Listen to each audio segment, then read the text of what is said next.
Fever, 1793, Epilogue. December 11th, 1793.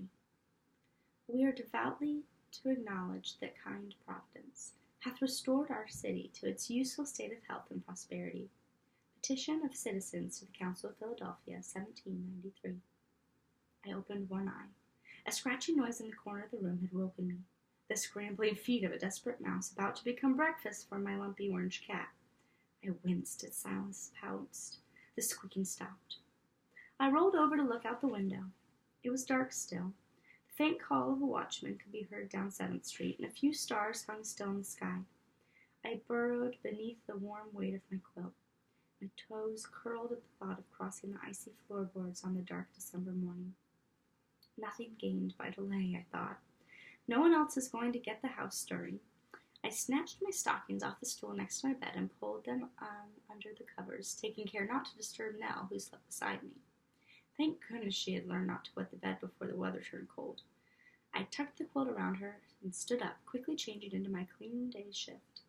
I stepped into my woolen overskirts, laced my stays, and wrapped a heavy shawl over my bodice. Mother rolled over and snored quietly. She had coughed late into the night. It was good for her to sleep peacefully. I nudged Silas with my toe. The cat daintily picked up his breakfast and made for the stairs. I crossed the hall to the other bedchamber. Eliza stirred in her sleep, mumbling about ginger and nutmeg. Robert and William slept soundly, their arms wrapped around each other in their trundle bed, their chests rising and falling in unison. I crept down the stairs, careful to skip the squeaky ones. I dug out the embers from the ashes of the kitchen fireplace and laid tinder on them. The dry wood caught quickly, and the flames soon warmed my face and hands. I swung the kettle over the flames and looked into the fire while the water heated. Eliza would want to send the twins to fetch the day's newspapers. Mother would fuss, of course. She didn't think they were old enough to do anything besides raise a ruckus in the garden. The sooner we could afford a pony and a cart, the better. That way, Mother could run the errands together with the boys, and Eliza and I could get some work done in peace. It would be nice to finish putting by the mincemeat before the snow came for good. Nell still refused to leave my side, but I didn't mind. The water finally boiled, and I made coffee for myself, a mug for Eliza and one for Mother. I cut a lump of sugar off the loaf and added it along with a healthy dollop of milk to my mug.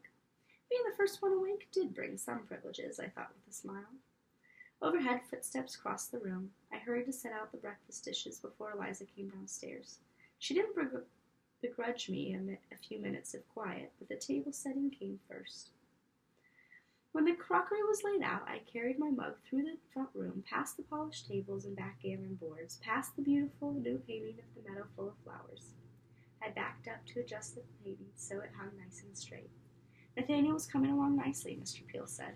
3 years, maybe 4, he would be able to support himself. That wasn't long to wait. I opened the front door and sat on the step facing High Street. A lamplighter some blocks down reached up with his long pole to extinguish the street lamp. To the east, beyond the river, the stars faded before the promise of a new day. These solitary minutes each morning were fast becoming a habit. A good habit, but one I would soon need a woolen cloak to enjoy. The sky brightened to a dull bronze glow as the last of the season's geese rushed southward, flying so low I could hear the beat of their wings against the morning air.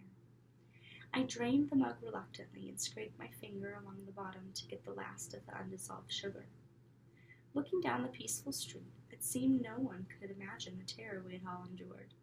There were many tables with empty places or invalids who had once been strong as horses, but the sun continued to rise. People filled the street each day.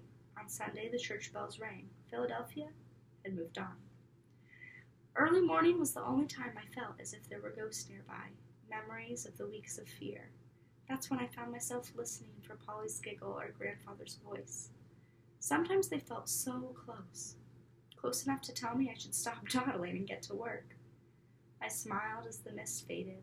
The yellow sun rose, a giant balloon filled with prayers and hopes and promise. I stood and shook the idleness out of my skirts. Day was begun. That's it. Fever, 1793.